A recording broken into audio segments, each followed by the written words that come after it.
오셨네 모시어 드리세 가시관을 쓰셨네 모시어 드리세 우리 죄를 속하여 십자가를 지셨네 받은 고난 크셔라 모시어 드리세 보라 성자 오셨네 모시어 드리세 영광 중에 계신 주 모시어 드리세 헛된 교만 버리고 우리 구주 모시어 영원 복난 누리세 모시어 드리세 겸손한 자 찾도다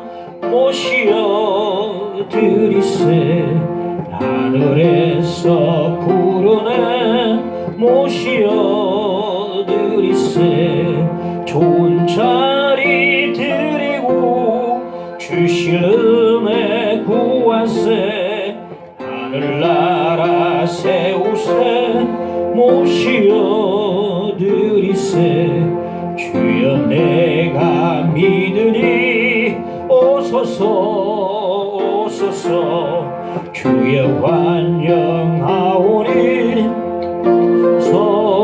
오소서 생명길로 이끄사 슬픔 위로하시고 진리 알게 하소서 오소서 오소서 아멘. 예배를 위해서 자신의 기도 제목 가지고 내놓고 함께 기도하겠습니다. 기도합시다. 주여 기도드립니다. 우리 감사합니다.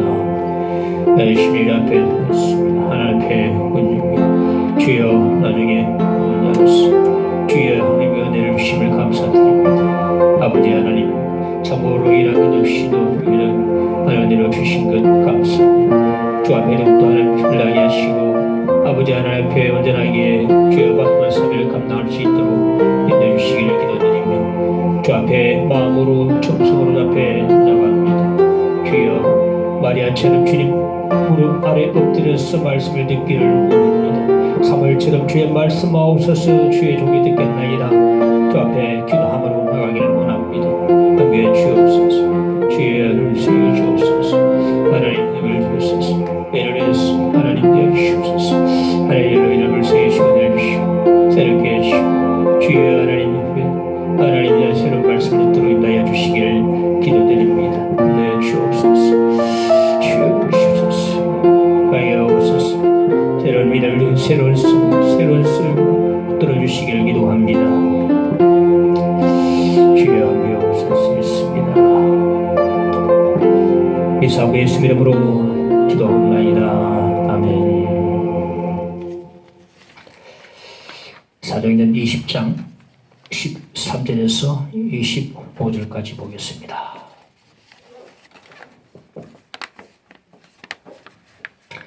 (13절로) 25절까지 좀 길리나마는 끝까지 읽겠습니다. 우리는 앞서 배를 타고 아소에서 바울을 태우려고 거리로 가니 이는 바울이 걸어서 가고자 하여 그렇게 청하여 준 것이라.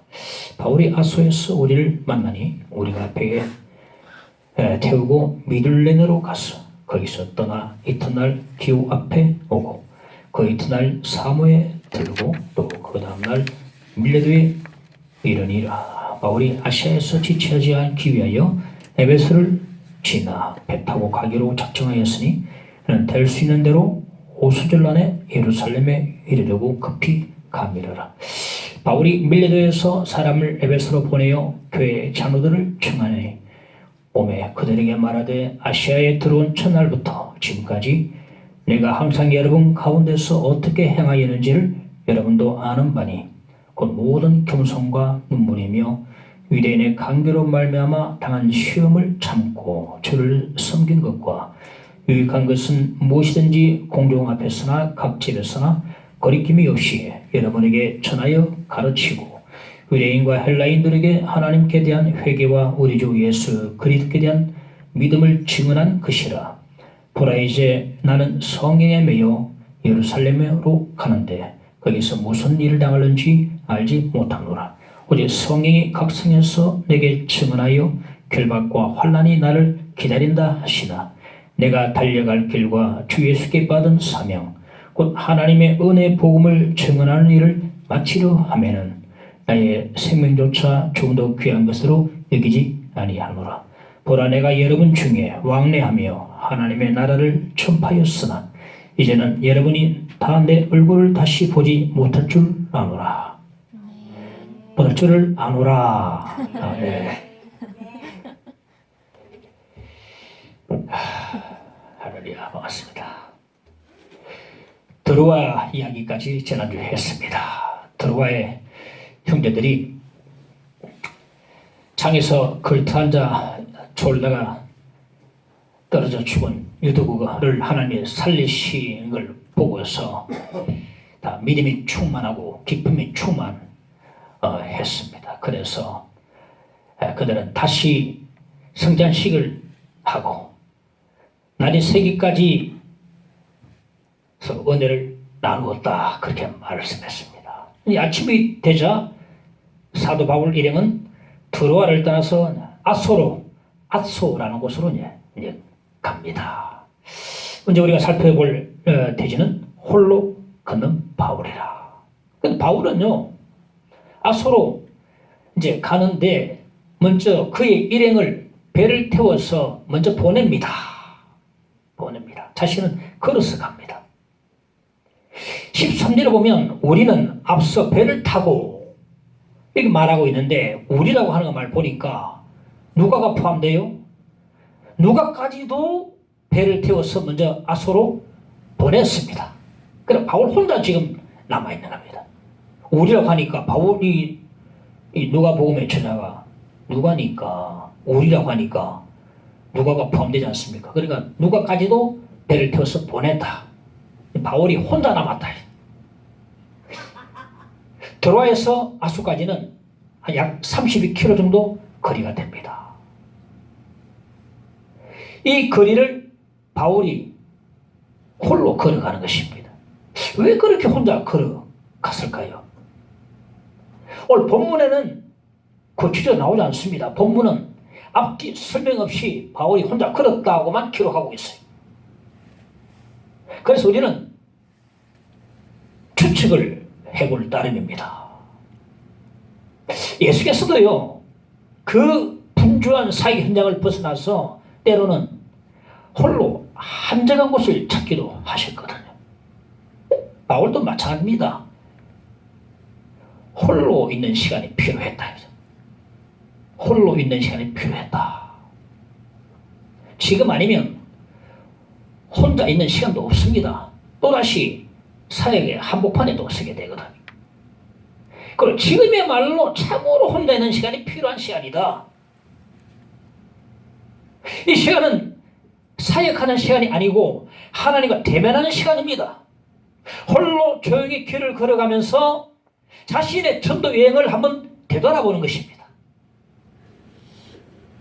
에베소에서 도란노 서원에서 사역했던 일을 되돌아보고, 가장 가까이에는 어젯밤 드로아에서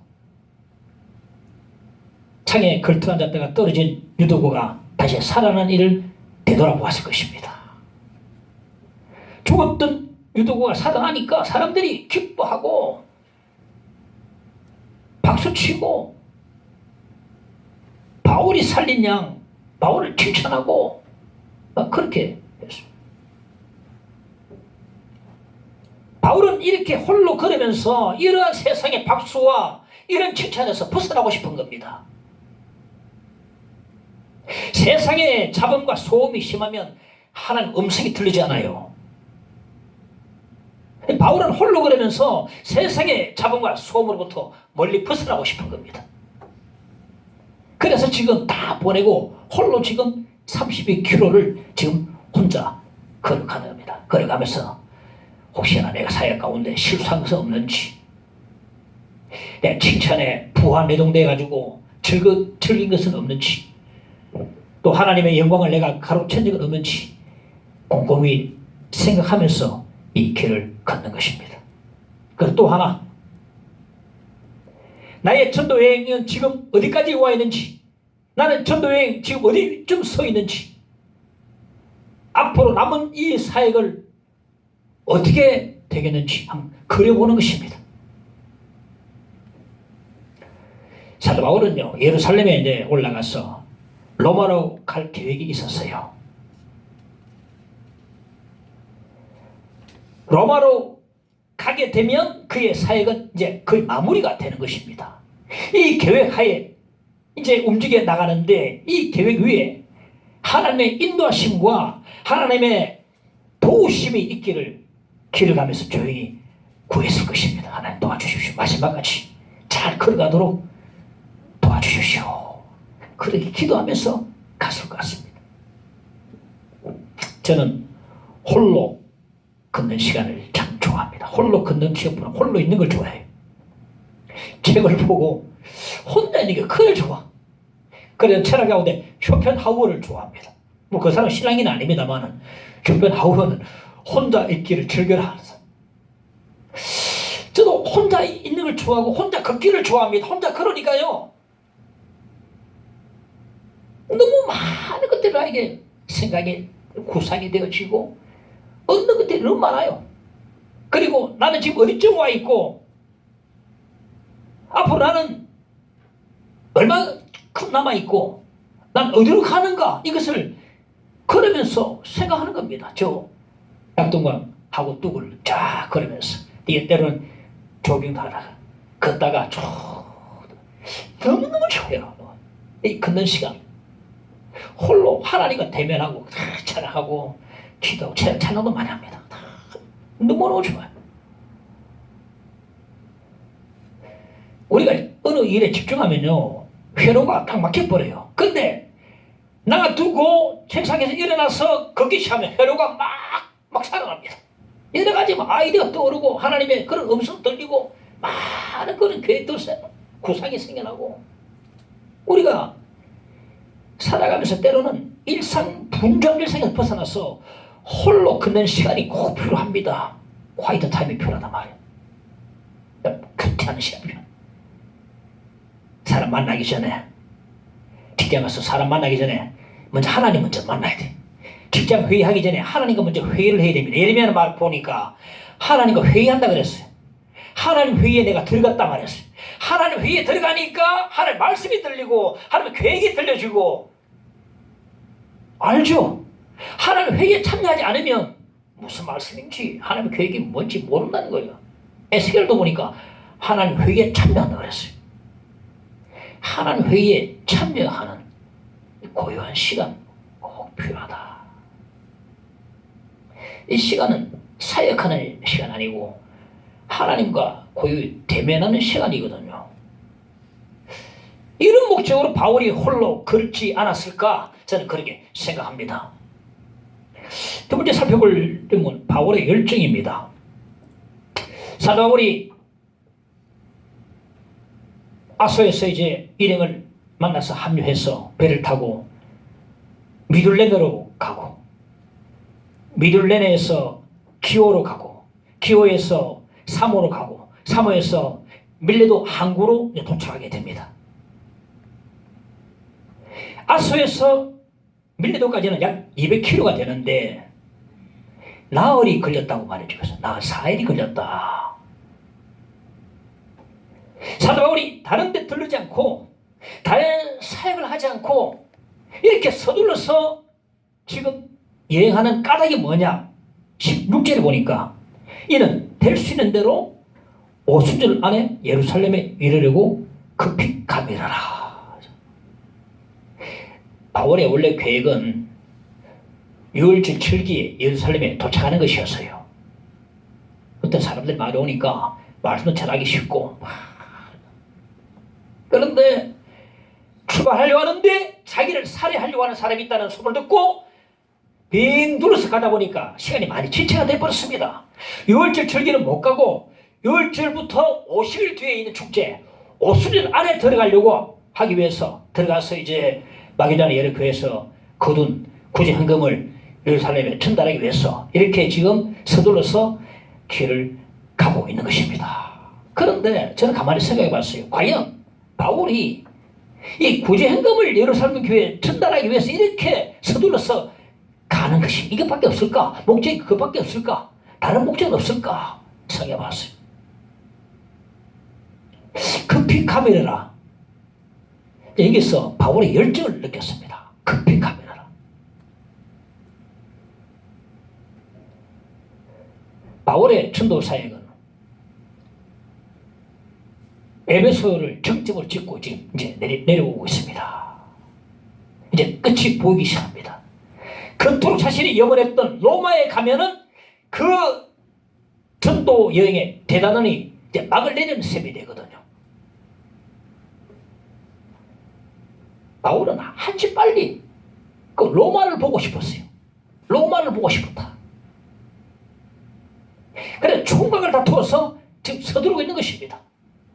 단지 구제임을 받아들고 기뻐하는 예루살렘 교회 성도들의 모습이 보고 싶어서가 아니라 그뿐만 아니라 하나님이 내 가슴에 불을 지펴준 그 비전, 로마 땅을 밟는 그 사명, 이 목적을 위해서 서둘러서 지금 떠나고 있는 것입니다.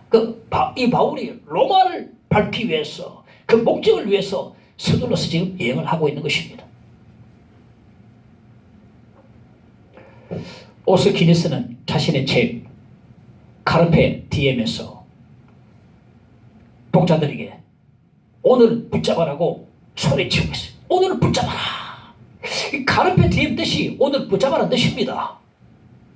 오늘을 붙잡기 위해서는 이 신의를 분별하고 하나님께서 나에게 주신 뜻을 찾고 내 모든 시간을 하나님께 선용할 때에 오늘 붙잡을 수 있다고 말했어요. 내 시간을 하나님께 선용하고 오늘 드릴 때에 오늘을 붙잡을 수 있다. 오늘 붙잡는다는 것은 뭐냐? 오직 지 있는 자가 지하여 세월을 아끼라. 세월을 아낀다는 뜻이거든요. 카르페 디엠 이 책을 제가 일찍 읽었다면 청년 때 그 아까운 청년 시간을 내가 낭비하지 않았을 것 같아요. 카르페 디엠 오늘 붙잡아라. 이 책을 일찍 좀 알았다면 읽었다면 그렇게 아까운 시간을 낭비하지 않았을 텐데. 그런 생각. 보통 교회가 헌신예배를 드리면 기관에 헌신예배 드리지 않습니까? 드리면 대개는 이제 외부에서 목사님을 초빙해서 말씀을 듣습니다. 그럼 담임 목사님은 역할은 광고를 하는 것입니다. 70이 가까운 어느 목사님이 계셨는데 그 목사님이 헌신예배 드릴 때는 맨 뒤에 앉아있다가 설교 마치고 광고 시간에 막 뛰어나오려고 그래요. 아무리 예배실이 크다 해도 걸어 나와도 될 텐데 왜 뛰어나오는 것인가? 열정. 70이 된 분이 열정이 있는 겁니다. 그분이 뛰는 거 보면 전부 다 열정을 느낍니다. 와, 저 뒤에서 막 뛰어나와요. 광고하려고. 말씀도 아니 광고하려고. 사람들 보면서 와, 우리 목사님 열정이 대단하다. 아니 걸어 나와도 충분한데 막 뛰어나온다는 거예요. 물어보니까 막 열정이 가득해서 그냥 뛴다는 거예요. 열정. 어느 목사님은 주일 오전에 설교하기 위해서 강단에 오를 때 백팩을 딱 메고 오르다. 그 백팩 안에는 책이 가득히 들어있어요. 왜 이렇게 예배를 인도하기 위해서 백팩을 메고 오르는 것인가? 나는 공부하는 목사다. 나는 책을 읽는 목사다. 이것을 보여주기 위함이라고 말해주고 있어요. 나는 지금 공부하는 중이다. 공부하는 목사다. 나는 책을 읽는 목사다. 이걸 보여주기 위해서 열정입니다. 급히 가면라. 이 사도 바울의 열정을 느낄 수 있어요. 우리 젊은이들이 열정이 참 없습니다. 뭘 해도 미시근하고. 제가 어느 교회 목사님 만나가지고 악수를 하는데 딱 잡으니까, 야, 목사님 아직 살아있네요. 뭐가요? 잡는데 막 악력이 대단한데요. 와, 열정을, 뭐 한 손을 잡아도 좀 이렇게 좀 꽉 잡는데 열정이 있어야 되는데, 잡혀주는 거예요. 사고를 좀 하면서. 뭐 해도 자꾸 흔들고.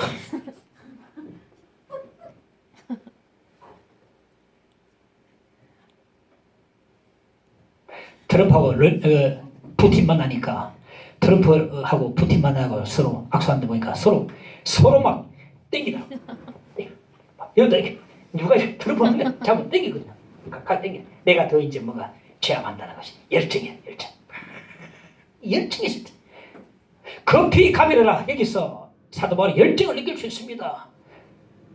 단순히 일에 대한 열정이 아니고 예수에 대한 열정이에요. 사도 바울은 예수께 미친 사람입니다. 거기서 열정이 나오는 것입니다, 여러분. 거기서 열정이. 일에 미친 게 아니고 예수께 미쳤기 때문에 거기서 나오는 열정이거든요. 예수께 미친 자입니다. 거기서 나오는 뜨거운 열정이거든요.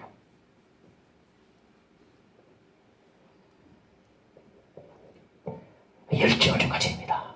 예수에 대한 열정. 그 열정.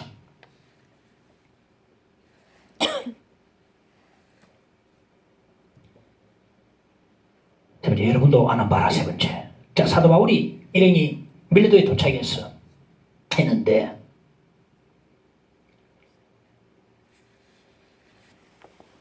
배가 며칠 뒤에 떠난다는 그런 이야기를 듣고 시간이 남았어요. 그러자 바울이 급히 사람을 에베소 보내가지고 에베소 교회 장로들을 청해서 밀레도에 오라 그랬습니다.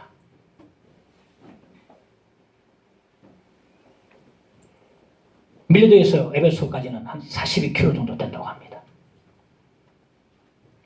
장로는 교회 지도자급, 성경에 엘더, 노인, 연장자 이래 나오는데, 그 당시에는 교회 조직이 안 돼 있어서 우리가 지금 말하는 장로는 아닙니다. 그냥 엘더, 연장자, 그리고 지도자급 인물이라고 할 수 있습니다. 밀레도에 오라 부르는데, 이 에베소 교회하고 바울은 참 각별한 사이입니다.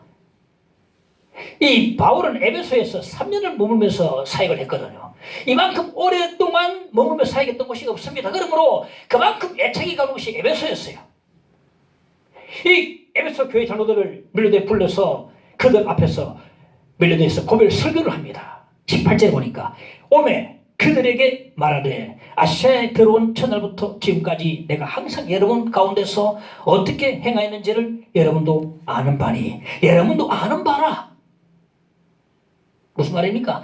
3년 동안 여러분 가운데서 내가 어떻게 행했는지, 어떻게 살겠는지 여러분이 잘 알지 않느냐? 상당히 좀 어려운 부분이에요. 이렇게 말하기가 쉽지 않을 텐데 바울의 자신감이 있습니다. 내가 알지 않느냐? 내가 어떻게 살았는지 다 봤지 않느냐?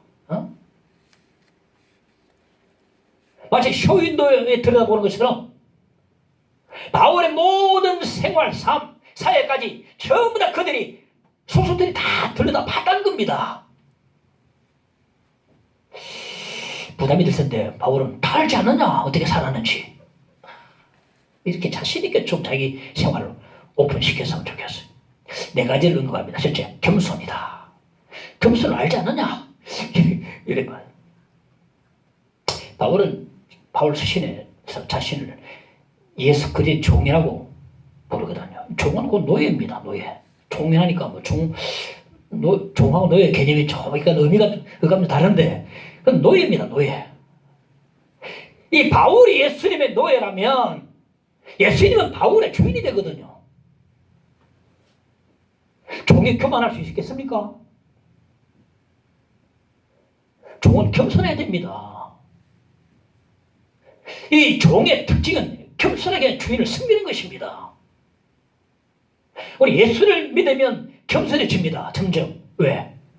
내 위에 주님이 주인이 계심을 내가 알기 때문에 주인이 계시는 걸 알면 자꾸 겸손해져. 은혜 많이 받을수록 자꾸 겸손.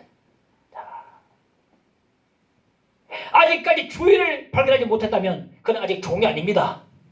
그걸 겸손히 줄 수가 없어요. 제가 느낀 것은 사람들이 여러 가지 어떤 성품 가운데 겸손해지기가 제일 힘든 것 같아요. 저도 그렇고 겸손해지기가 제일 힘들다.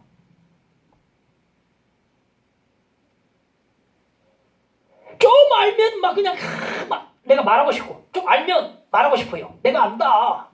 좀 있으면 뭔가 먹이고 싶고, 좀 잘나게 있으면 뽐내고 싶고, 잘하고 싶고, 좀 잘 나가면 어느 사람 무시해버리고. 이 종의 모습이 아니에요. 종은 이런 사람이 아닙니다. 이미 종이 아닙니다. 이런 사람은 종이 이럴 수 없어요. 이런 종을 저는 본 적이 없습니다. 종이라는 겸손한 특징이거든요. 예수 그리스도의 종이라고 바울은 말했습니다. 바울은 이렇게 에베소에서 사역하고 삶을 살지 않았습니다. 말씀 보니까 모든 겸손과 모든 겸손, 그러니까 모든 일에 겸손하게 주님을 섬겼다고 바울은 말해주고 있습니다. 여러분도 아는 바라 했어요. 너희도 아는 바라. 그러지 않았느냐? 너희도 여러분도 아는 바라. 우리가 예수를 알면 알수록, 믿으면 믿을수록, 은혜를 받으면 받을수록 더욱더 종이 돼서 겸손해지게 되어 있습니다. 바울이 그렇게 에베소에서 사역을 했다. 여러분도 아는 바라 그랬어요. 그 중에서 누가 아닌데요, 이런 사람들 혹시, 근데 자신있게 말해요. 너희도 아는 바라. 또 하나 눈물입니다. 바울은 상당히 강직한 분인데 밤에 눈물의 사도였어요. 빌립보서 3장 18절에 보면 내가 여러 번 너희에게 말하였거니와 이제도 눈물을 흘리며 말하노니 여러 사람들이 그리스도의 십자가의 원수로 행하느니라. 바울은 복음을 거절하고 예수님을 떠난 사람 보면 눈물이 났습니다. 저도 지금 바울이 비견하고 안 되지만 가다 보면 교회 떠난 사람 보면 또 생각하면 눈물이 좀 나요. 눈물이 돌아왔으면 바울만큼 아니지만은 목회자라면 눈물이 납니다. 목양자이기 때문에 눈물 납니다. 예수를 떠난 사람 보면 바울이 눈물이 났다. 그리고 바울은요 고린도 교우들을 생각하면서 눈물의 편지를 썼습니다. 고린도후서 2장 4절을 보니까 내가 마음에 큰 눌림과 걱정이 있어 많은 눈물로 너에게 썼노니. 왜 바울은 고린도 교회 성도들을 생각하면서 눈물의 편지를 썼을까요? 신앙이 안 자라니까. 어린아이 신앙에 머물러 있으니까 자꾸만 은사만 강조하고 은사만 자꾸만 다투고 나는 아볼로파, 나는 바울파, 나는 게바파 자꾸 나누고 자꾸 당파를 나누고 싸우고 하니까 은사만 자꾸 방어만 해서 자꾸 하니까 순종도 안 하니까 눈물이 막 안 자라니까 눈물로 바울의 고린전후서를 보면 아마 받아봤으면 눈물에 자국이 안 있었겠는가. 쭈글쭈글하게 눈물을 흘리는 이러한 심정으로 바울은 에베소 3년 동안에 눈물의 사역을 했다는 것입니다. 사도행전 20장 31절 보니까 내가 3년이나 밤낮 쉬지 않고 눈물로 각 사람을 훈계하는 것을 기억하라. 여러분도 아는 바라. 알지 않느냐? 밤낮으로 내가 쉬지 않고 눈물로 각 사람 훈계 안 하더냐? 세 번째, 인내라고 말해주고 있습니다. 19절 유대인의 관계로 말미암아 당한 시험을 참고. 잘 바울의 이 전도 사역을 가장 방해하고 박해했던 사람들은 다름 아닌 자기 동족 유대인들이었어요. 바울이 가는 곳마다 따라가서 사람들을 회유해서 박해를 가했습니다. 에베소에서도 마찬가지입니다. 에베소에서도 그들이 박해를 하니까 자리를 떠나서 두라노 서원으로 옮겨가지고 그래서 가르칠 수밖에 없었던 바울이었어요. 고린도서 11장 24절에 보면 유대인들에게 40에서 하나 가마매를 5번 맞았으며. 당시 유대법에는요 사람을 40대 때리면 죽을 수 있기 때문에 40에서 하나 가만 39대까지만 때렸어요. 근데 39대나 뭐 40대나 거기 아닙니까? 한 대 차이인데 그 뭐. 이 정도 맞으면요 사람 초죽음 나갑니다. 바울이 그런 매를 5번 맞았다. 근데 누구한테 맞았냐면 이방인도 아니고 자기 동족 유대인들로부터 이렇게 맞았다는 겁니다. 이 피해감을 느끼거든요. 지금 바울은요 고린도전서 로마서 보면요 그 가장 복음을 빨리 받아들여야 될 자기 동족 유대인들이 믿어 불구하고 복음을 안 받아들이고 예수를 안 믿으니까 마음에 큰 고통 느꼈어. 눈물로 기도했는데 그들은 도리어 바울을 박해를 했습니다. 참 피해감을 느낄 정도입니다. 그래도 바울은 꾹 참았다. 꾹 참았다. 여러분 성경의 일의 성공의 비결은요 여부는요 참았느냐 못 참았느냐 달려있습니다. 참았느냐 못 참았느냐. 위대함의 바로미터는 인내입니다. 인내. 위대함은 가장 누가 위대하냐? 인내하는 자가 위대한 것입니다. 요의 인내를 보라.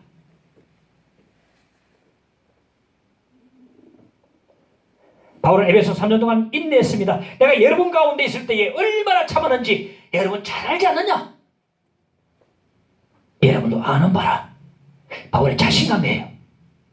그때 그렇게 꾹 참았으니까 지금 소리칠 수 있는 겁니다. 그때 못 참았으면 지금 찍소리 못합니다. 꼭 참은 자신감. 참았기 때문에 자신있게 말할 수 있습니다. 여러분도 아는 바라. 네 번째는 증언입니다. 20절에서 21절 보면 유익한 것은 무엇이든지 공중 앞에서나 각집에서나 거리낌 없이 여러분에게 전하여 가르치고 유대인들과 헬라인들에게 하나님께 대한 회개와 우리 주 예수 그리스도에 대한 믿음을 증언한 것이라. 유익한 것은 하나님의 은혜의 복음을 말하는데 바울은 이 하나님의 은혜의 복음을 어디서나 누구에게나 거리낌 없이 전했다고 말해주고 있습니다. 여러분도 아는 바라. 내가 그렇게 하지 않았느냐? 공중 앞에서나 집에서나 그렇게 내가 거리낌 없이 주저 없이 망설임 없이 내가 다 전하지 않았느냐? 바울은 지금 겸손과 눈물과 인내와 증언 이 네 가지를 누구 앞에서 말하고 있습니까? 그와 함께 3년 동안 함께 지냈던 에베소 교회 장로들 앞에서 지금 말하고 있는 것입니다. 그러므로 참으로 진실된 말이라고 생각합니다. 여러분도 아는 바라. 바울의 자신감을 읽을 수 있고 바울의 삶의 투명함과 진실된 삶을 읽을 수가 있습니다. 우리도 이 자신있게 우리도 이렇게 말할 수 있다면 얼마나 좋을까 싶습니다. 제가 열달하면서 여러분도 아는 바라 이런 말할 수 있다면 얼마나 참 기쁠까. 그런데 이 겸손과 눈물과 인내와 증언은요 우리가 이 바울의 이 숨기는 자세를 배워야 되는데 바울은 이걸 누구로부터 배웠냐면 주님께로부터 본받은 것입니다. 고린도서 11장 1절에 보니까 내가 그리스도를 본받은 자가 된 것 같이 너희는 나를 본받은 자가 되라. 나를 말하기 힘들어요. 제가 여러분 앞에서 나를 본받는 자 되십시오. 그래야 말하기 힘듭니다. 나를 본받는 자가 되라. 모두 사도 바울을 본받을 수 있기를 바랍니다. 겸손과 눈물과 인내와 증언. 바울이 다 주께 받았어, 본받았어. 우리 보고 본받아라 말하니까 우리 그걸 본받아야 되겠습니다. 이제 성령에 매인 바울 22절에 보니까 보라 이제 나는 성령에 매여 예루살렘으로 가는데 매이다라는 뜻은 붙들리다, 포로자라는 뜻이거든요. 성령에 매였다는 뜻은 성경에 꼼짝없이 붙들리다는 뜻입니다. 성경에 붙들린 예가 성경에 나옵니다. 사도행전 16장 6절 7절 9절에 보면 성령이 아시아에서 말씀을 전하지 못하게 하시거늘 비두니아로 가고자 애쓰되 예수의 영이 허락하지 아니하시는지라. 밤에 환상이 바울에게 보이니 마게도냐 사람 하나가 서서 그에게 청하여 이르되 마게도냐로 건너와서 우리를 도우라. 성령은 말하게 하시는 영이고 복음을 전하게 하시는 영인데도 불구하고 아시아에서 입도 열지 못하게 만들었어요. 바울이 아시아에서 입을 열면 입을 못 열게 만들어버렸어요. 입을 열면은 전도가. 오늘 전도하러 나가야지 하면 뭔가 아프고 삭신이 쑤시고 더 덜르고 있어. 이상하다. 왜 전도해야 되는데 망하시는 거예요. 근데 마게도나만 생각하면 막 뜨거움이 생기고 자꾸만 자나깨나 마게도나만 자꾸 생각하는 거라. 이게 바로 성경에 매여 있는 예라고 할 수 있습니다. 뼈들린 예입니다. 아시아는 맞고 마게도나는 자꾸 가고 싶고 성경에 매인 사람이거든요. 지금 성바울은 성경에 매여서 예루살렘으로 갑니다. 안 갈 수 없어요. 피할 수 없습니다. 안 가고는 못 베깁니다. 반드시 가야 합니다. 거기서 무슨 일을 당할는지 알지 못하노라. 그래도 가야 합니다. 무슨 일을 당할지 알지 못하지만 가야 합니다. 가지 않고는 안 됩니다. 23절에 오직 성령이 각성해서 내게 증언하여 결박과 환난이 나를 기다린다 하시나. 결박과 환난이 기다려도 가야 합니다. 아니 죽음이 기다려도 가야 합니다. 이게 바로 성령에 매이는 사람입니다. 조선시대 정조 때 실학자 다산 정약용 삼형제가 있었는데 사실 정약용 삼형제뿐 아니고 이복형도 하나 있습니다. 정약현이라고 있는데 그 사람은 이제 이복형이 빼버리고 동복 삼형제가 있었어요. 이 삼형제가 천재였습니다. 천재였는데 전부 다 서학, 천주교를 받아들였어요. 매형 이성훈이가 중국에 넘어가서 그래서 서양 속에서 만나서 처음으로 조선 사람 최초로 세례를 받고 넘어온 거예요. 그 매형을 통해서 그 집안이 다 천주교를 믿게 됐어요. 정약용 천주입니다. 세례명이 세례자 요한이 정약용의 세례명이었어요. 그런데 천주교도 중에 한 명이 그 당시에 부모의 제사를 폐지시켜버렸어요. 나는 신앙을 지키기 위해서 이 제사를 드릴 수 없다 폐지시키니까 유교 나라가 난리 나버렸어. 그런데 대대적인 박해가 시작됐어요. 신유 박해라고. 그러니까 정약용 삼형제도 국문장에 끌려갔습니다. 고문을 당하고 배교냐 순교냐 사이에서 그냥 정약전과 정약용은 신앙을 부인합니다. 그런데 둘째 형 정약종은 끝까지 신앙 고백합니다. 저는 죽을지언정 신앙을 버릴 수 없습니다. 참 순간이에요. 그리고 큰형 약전과 정약용은 유배형으로 감형받고 떠나는데 유배형 길을 오르면서 정약종이 하늘을 보면서 중얼거립니다.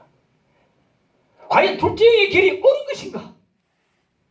둘째의 진리가 믿었던 진리가 참된 것인가? 그걸 확신 안 썼어. 세례까지 받았으면서도 확신 안 썼습니다. 한편에서는 신앙을 지키다가 떳떳하게 순교한 둘째인이 불우교도 했습니다. 성령이 매인 사람은요 죽음 앞에서도 예수를 신한 사람입니다. 피할 수가 없습니다. 성령이 매인 사람은 피하지 않습니다. 가야만 합니다. 사도 바울은 예루살렘에서 결박과 환난이 기다렸지만은 그 예루살렘으로 갑니다. 그렇게 예루살렘에 가게 된 이유가 그 동기가 무엇일까? 무엇이 그를 결박과 환난이 기다리는 예루살렘으로 가게 했는가? 마지막 주 예수께 받은 사명 24절에 봅시다.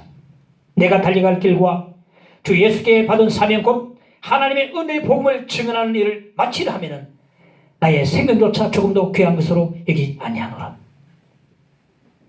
사도는 왜 결박과 환난에 기다리는 예루살렘을 가는 것입니까? 주 예수께 받은 사명 때문에 가는 것입니다. 주 예수께 받은 사명은 하나님의 은혜의 복음을 증언하는 일입니다. 이 주 예수께 받은 사명을 위해서 달려갈 길을 다 달리고 경주를 마치려고 바울은 결심하고 있습니다. 그 목적을 위해서 자신의 생명조차 귀한 것으로 여기지 않는다고 말했습니다. 그가 뭔가? 나는 그 생명을 그 사명으로서 태어났으니까 너는 그 사명을 해서 존재하고 있으니까. 나는 그 사명 때문에 태어났으니까. 그러니까 생각보다 사명이 더 중요한 것입니다. 그 사명 때문에 생각을 버릴 수 있어요. 나는 그 사명 때문에 태어난 존재다. 나는 그 사명 때문에 살아난 존재니까 사명 때문에 생명도 버릴 수 있다는 바울의 고백이 되는 것입니다. 어떤 사람은 피아노 치는 것이 내 존재 목적이다 그랬어요. 여러분은 존재 목적이 무엇입니까? 왜 살아가십니까? 제가 좋아하는 서부 헐리우드 대스타 클린트 이스트우드 보니까 백세를 지금 바라고 너무 늙은 노인이 되어버렸어요. 안타까운. 그분은요 아직도 30년 된 고물차를 보고 다니면서 그 많은 재산을 전부 사회에 다 기부를 다 해버렸어요. 그리고 평안하다. 만족한다. 내 삶의 이유를 알고 목적을 알고 사명을 깨닫고 주 예수께 받은 사명을 위해 달려가는 인생이 가장 행복한 인생이 되는 것입니다. 그 사명 때문에 달려가는 인생이 가장 행복한 인생이다. 목숨까지도 버릴 수 있는 그 귀한 사명. 우리가 먼저 할 것은 주 예수께 받은 사명을 발견하는 것이다. 발견하는 것이다.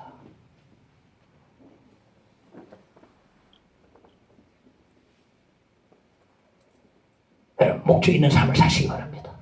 목적 있는 삶을 살아야 합니다. 이래 쏠리고 저래 쏠리고 책을 좀 읽으시오. 책을 좀 읽으세요. 그래 뭔가 쫙 들어와야 돼. 깨달아야 돼. 듣고 많이 듣고 수고시에 많이 듣고 읽고 깨닫고 주 예수께 받은 사명을 위해서 달려가는 인생이 가장 행복한 인생이다. 목적을 아는 인생, 목적을 깨달은 인생, 목적을 향해서 달려가는 인생이 가장 복된 인생. 이게 바로 바울 사도의 인생인 것입니다. 내 생명을 조금도 귀한 것으로 여기지 아니하노라.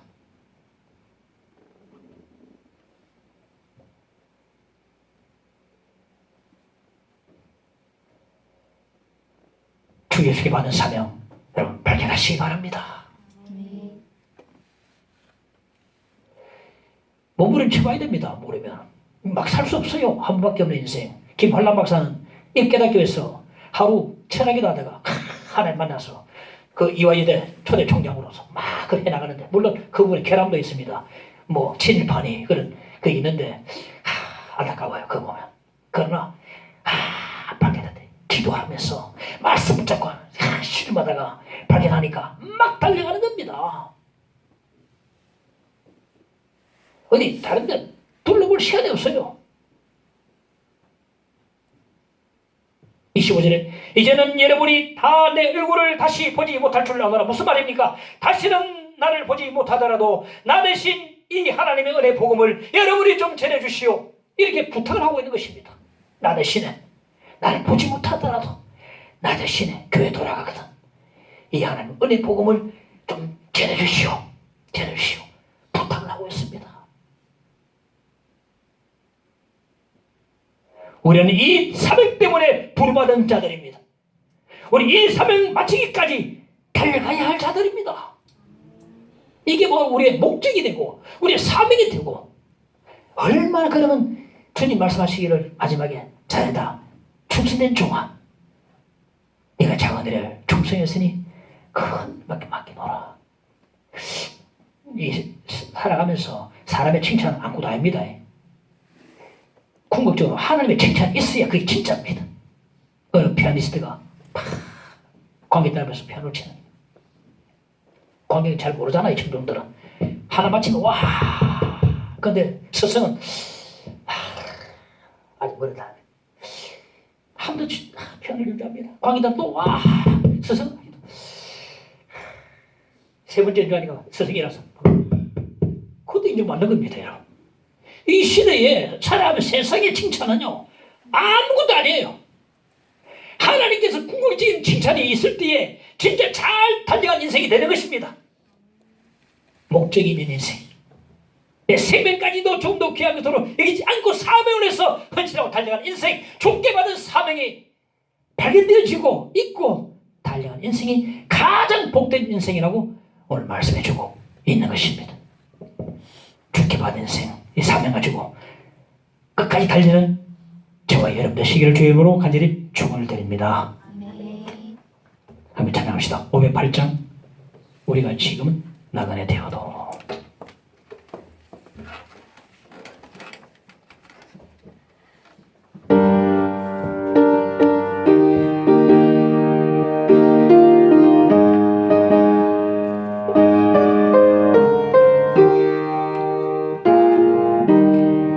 우리가 지금은 나그네 되어도 화려한 천국에 머자나 가리니 이 세상 있을 때 주 예수 위하여 끝까지 힘써 일하시.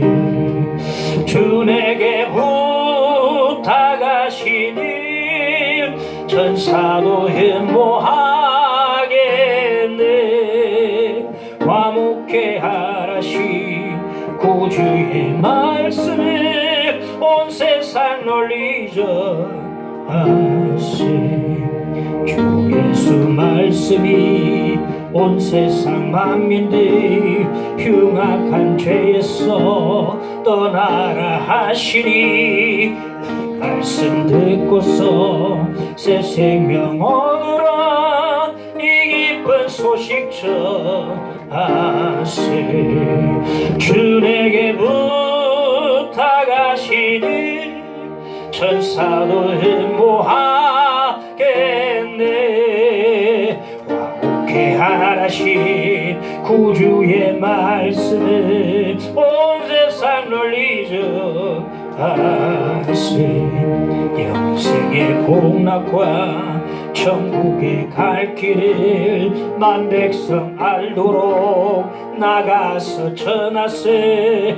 주 예수 말씀이 이 복음 전하라 우리에게 부탁하셨네. 주 내게 부탁하시니 천사도 흠모하겠네. 화목해 하라신 구주의 말씀을 온 세상 널리쳐 영생의 복락과 천국에 갈 길을 만 백성 알도록 나가서 전하세. 주 예수 말씀이 이 복음 전하라 우리에게 부탁하셨네. 주 내게 부탁하시니 천사도 흠모하겠네. 화목해 하라신 구주의 말씀을 온 세상 널리쳐 하세. 오늘 말씀 함께 주여 기도합시다. 주여 아버지 기도드립니다. 아버지 하나님께 주여 이 말씀으로 받아들인 주여 하나님과 나에게 부탁하신 주여 함께하시는 하나님의 세상을 감당해 놓으시고 주여 하나님의 화목의 대사가 되게 해주시고 주여 하나님 주셔서 주여 하나님 주시고 성의 임하여 주셨음을 위해서 감당하도록 도와주시기를 간절히 빌고합니다. 아버지 하나님 하나님 오늘 옆에 위하여 주시고 주여 믿사오니 주여 계시고 하나님 옆에 영을 올리시도록 주의 이름을 불쌍히 시원해 주시기를 간절히 원하옵나니 주여 주시옵소서. 주여 순종하는 믿음으로 인도해 주시옵소서. 하나님 주여 주옵소서. 주옵소서.